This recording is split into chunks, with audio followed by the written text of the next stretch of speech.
Prostate cancer मरीज में जो यूरोलॉजिकल पेशेंट्स है उसमें बीपीएच और प्रोस्टेट कैंसर, जिसको एक बिनाइन प्रोस्टेटिक हाइपरप्लासिया बोलते हैं, दूसरा प्रोस्टेट कैंसर का जो नंबर है, इंसिडेंस है, वो काफ़ी बढ़ता जा रहा है। और अभी हमारे स्टेट में प्रोस्टेट कैंसर का कोई इस तरह का कोई एपिडेमियोलॉजिकल सर्वे तो हुआ नहीं है, लेकिन इसके बावजूद भी हम देखते हैं कि इसका नंबर जो है काफ़ी जो है अधिक है। जैसे एजिंग पुरुष में जिसका एज 50 वर्ष से ज़्यादा है उसमें प्रोस्टेट कैंसर जो है की संभावना बहुत अधिक होती है। जैसे एज बढ़ने पर एक्सपोनेंशियली इसका इंसिडेंस बढ़ते जाता है। जैसे 60 साल की एज में कैंसर की संभावना अधिक है, 70 में और वो डबल हो जाता है, 80 में और डबल हो जाता है उसका, और 90 और 100 में उसका नंबर और अधिक जो है बढ़ जाता है। तो एक्सपोनेंशियली जो है एज के हिसाब से प्रोस्टेट कैंसर का इंसिडेंस वो बढ़ते जाता है। लेकिन सबसे अच्छी बात यह है कि prostate cancer slow growing cancer है, धीरे धीरे बढ़ता है।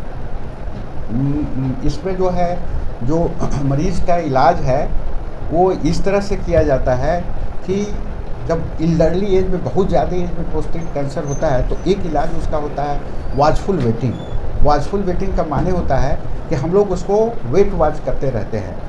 ऐसा देखा गया है कि 70 साल में प्रोस्टेट कैंसर का मरीज़ है और दूसरा बिना प्रोस्टेट कैंसर का मरीज़ है, दोनों में जो सिम्टम्स और कैंसर से होने वाले लॉस का एनालिसिस किया जाए तो दोनों में कंपैरेटिव स्टडी किया गया तो देखा गया कि प्रोस्टेट कैंसर वाला और नॉन प्रोस्टेट कैंसर वाला के लॉन्गेविटी पर कोई असर नहीं आया। माने दोनों जो है बराबर जो है जीते हैं।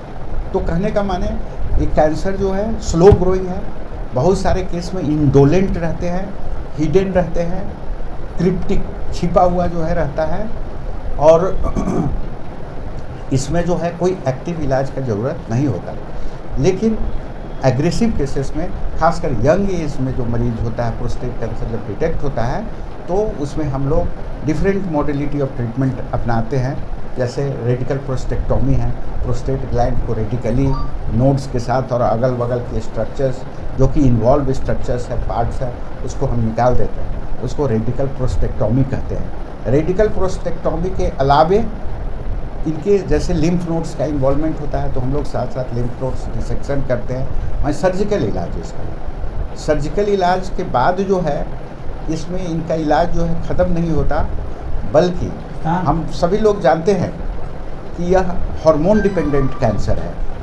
हार्मोन डिपेंडेंट कैंसर है माने हार्मोन सेंसिटिव है। हार्मोन सेंसिटिव का मतलब होता है कि टेस्टोस्टेरोन जो है के इफेक्ट के चलते वो क्या होता है कि बढ़ता है। तो हार्मोन डिपेंडेंट कैंसर के चलते हार्मोनल एब्लेशन जो है इसका इम्पोर्टेंट जो है मॉडलिटी ऑफ ट्रीटमेंट है, जिसमें हम ऑर्किडेक्टोमी करते हैं। माने टेस्टिस से टेस्टोस्टेरोन निकलता है तो इसके इलाज का एक मॉडलिटी है कि टेस्टिस को निकाल देना, जिसको बाइलेटरल ऑर्किडेक्टोमी बोलते हैं। दोनों टेस्टिस को निकाल दिया, हार्मोन का सोर्स कट कर दिया, जिससे प्रोस्टेट कैंसर का बढ़ना रुक गया। तो ये जो है एक इलाज का मॉडलिटी है। दूसरा इलाज का मॉडलिटी है anti androgen treatment. Anti androgen treatment का मतलब होता है कि हम अभी बताया कि जो प्रोस्टेट कैंसर है वो एंड्रोजन डिपेंडेंट कैंसर है, जैसे टेस्टोस्टेरोन डिपेंडेंट है। मीन्स टेस्टोस्टेरोन जब क्वांटिटी जब शरीर में अधिक होता है तो ये बढ़ता है, क्योंकि वहाँ प्रोस्टेट में टेस्टोस्टेरोन रिसेप्टर होते हैं और जो है वो रिसेप्टर्स जो है अप रेगुलेट हो जाते हैं प्रोस्टेट कैंसर में। माने वो ज़्यादा सेंसिटिव हो जाता है, इसीलिए सेल का मल्टीप्लिकेशन ज़्यादा होने लगता है, इसीलिए प्रोस्टेट कैंसर पैदा होता है। तो यदि हम उस हार्मोन्स को कट कर दें, माने एंटी एंड्रोजन मेडिसिन दे दें जो एंड्रोजन रिसेप्टर्स को ब्लॉक कर दे, उस रिसेप्टर्स को ही ब्लॉक कर दे जो कि सेंसिटाइज हो गया है, सेंसिटिव हो गया है, तो प्रोस्टेट कैंसर का बढ़ना रुक जाएगा। तो ये मॉडलिटी ऑफ ट्रीटमेंट है और ये काफ़ी चीप है, महंगी नहीं है। एंटी एंड्रोजन कैलुटाइड करके दवा आती है, बाइकैलुटामाइड, वो हम लोग देते हैं as a anti androgen treatment, तो प्रोस्टेट कैंसर के ग्रोथ को रोक देता है। अब जो है बहुत इसमें बहुत सारा रिसर्च हुआ है प्रोस्टेट कैंसर पर, बर्निंग जो है टॉपिक है वर्ल्ड वाइड, जिसमें जो है बहुत सारे नए वैक्सीन्स आ गए हैं ट्रीटमेंट का, नए इंजेक्शन्स आ गए हैं, इसमें बहुत सारा ऐसा मॉडलिटी है जिसमें बायलैटरल ऑर्किडेक्टोमी करने का ज़रूरत नहीं होता, क्योंकि बहुत लोग प्रीफर नहीं करते कि भाई हम टेस्टिस को निकलवा दें। तो ऐसे मरीज़ में जो टेस्टिस नहीं निकलवाना चाहते हैं, उसमें जो उस तरह के मरीज़ में मेडिकल कैस्ट्रेशन यूज होता है। मेडिकल कैस्ट्रेशन का मतलब होता है दवा से जो टेस्टोस्टेरोन है उसको न्यूट्रलाइज कर देना। हम इंजेक्शन देंगे और वो जो है सर्जिकल कैस्ट्रेशन के बदले काम करेगा, माने हमको टेस्टिस सर्जिकली निकालने का ज़रूरत नहीं होगा और वो टेस्टोस्टेरोन को न्यूट्रलाइज कर देगा। तो उसको बोलते हैं मेडिकल कैस्ट्रेशन। कैस्ट्रेशन माने जैसे क्या होता है आप जानते होंगे, जो बैल है वो कैसे होता है, बैल में जो है छिप दिया जाता है टेस्टिस को, जिसके चलते सांड जो है सांड बैल में बदल जाता है। उसका जो है मस्कुलाइन प्रॉपर्टी जो है मस्कुलेचर है, उसका डेवलपमेंट, उसका बोन मसल्स स्किन का ग्रोथ जो है रुक जाता है। तो सेम तरह से जो है प्रोस्टेट कैंसर के केस में हम लोग जो है सर्जिकल कैस्ट्रेशन करते हैं और medical castration as a substitute of the surgical castration करते हैं। आपको जानकर के आश्चर्य होगा कि सर्जिकल कैस्ट्रेशन का जो डॉक्टर ने इन्वेंशन किया था, ही got the Nobel prize for the research of the treatment of the prostate cancer as a surgical castration. ठीक है, तो इतना इम्पोर्टेंट जो है ये ट्रीटमेंट मॉडलिटी है फॉर द प्रोस्टेट कैंसर। इसके अलावा जो नया modality of the treatment prostate cancer का आया है, जैसे नया वैक्सीन्स आ गए हैं प्रोस्टेट कैंसर के लिए, जो मेटास्टैटिक प्रोस्टेट कैंसर्स है उसमें नए नए दवा आए हैं, जैसे अबीराटेरॉन करके एक दवा आया है जो PSA, जो कि PSA is suppose to be the marker of prostate cancer. Prostate cancer का मार्कर होता है प्रोस्टेट स्पेसिफिक एंटीजन, एक टेस्ट होती है जिसके आधार पर हम लोग ये पता करते हैं कि इसको प्रोस्टेट कैंसर है कि नहीं है, और diagnosis as well as the follow up दोनों में जो है इस PSA प्रोस्टेट स्पेसिफिक एंटीजन जो टेस्ट होता है उसका इम्पोर्टेंस है।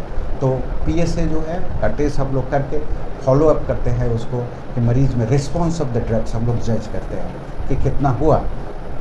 PSA यदि नॉर्मल है, नॉर्मल रेंज में रह रहा है, नॉर्मल जो PSA होता है वो 0 to 4 नैनोग्राम पर ml होता है। तो यदि PSA यदि नॉर्मल है और पेशेंट प्रोस्टेट कैंसर का है, तो हम लोग यह समझते हैं कि कैंसर वो ग्रोथ नहीं हो रहा है और हमारा दवा इफ़ेक्टिव है। तो ये जो है इम्पोर्टेंट टेस्ट है। तो नई जो मॉडलिटी ऑफ ट्रीटमेंट का बात हम अभी कर रहे थे, और उसमें जो है अबीराटेरॉन एक दवा है, इंजेलुटामाइड एक दवा है, नया एंटी कैंसर ड्रग्स है जो कि काफ़ी इफेक्टिव है प्रोस्टेट कैंसर में। Metastatic prostate cancer, prostate cancer जो है दो तरह का होता है, एक ऑर्गन कन्फाइंड प्रोस्टेट कैंसर जो कि ऑर्गन के अंदर ही रहता है, दूसरा जो है होता है हार्मोन सेंसिटिव प्रोस्टेट कैंसर, इसको बोलते हैं हार्मोन डिपेंडेंट प्रोस्टेट कैंसर, और तीसरा होता है हार्मोन इनसेंसिटिव प्रोस्टेट कैंसर, तो और मेटास्टैटिक प्रोस्टेट कैंसर। तो हम लोग जो है सब डिफरेंट तरह का जो ग्रुप ऑफ प्रोस्टेट कैंसर है उसका इलाज डिफरेंट होता है। जैसे as for example organ confined prostate cancer means cancer organ तक ही सीमित है, हम लोग उसका इलाज रेडिकल प्रोस्टेक्टोमी। ठीक है, यदि ऑर्गन से बाहर हो गया लोकली इन्वेसिव प्रोस्टेट कैंसर, उसका भी इलाज सर्जिकल रेडिकल प्रोस्टेक्टोमी। यदि मेटास्टैटिक प्रोस्टेट कैंसर बोन्स में चला गया है, लीवर में चला गया, लंग्स में चला गया, ब्रेन में चला गया, इस तरह का जो मेटास्टैटिक प्रोस्टेट कैंसर है उसमें जो है हम लोग hormonal ablation is as a first line, और सेकेंड लाइन जो है second line of the treatment for hormone insensitive prostate cancer, जिस पर हार्मोनल ट्रीटमेंट काम नहीं करता है। ऐसे भी प्रोस्टेट कैंसर होते हैं जिस पर हार्मोनल ट्रीटमेंट काम नहीं करता है। तो इस तरह के जो ग्रुप ऑफ पेशेंट्स है उसमें हम लोग अबीराटेरॉन, इंजेलुटामाइड और अदर्स जो है एंटी कैंसर ड्रग्स जैसे जीन थेरेपी है, इम्यूनोथेरेपी है, वो सब जो है हम लोग देते हैं। तो मोटा मोटी नटसेल में प्रोस्टेट कैंसर का इलाज हम लोग इसी तरह से करते हैं। कुछ बीमारी ग्रे एरिया है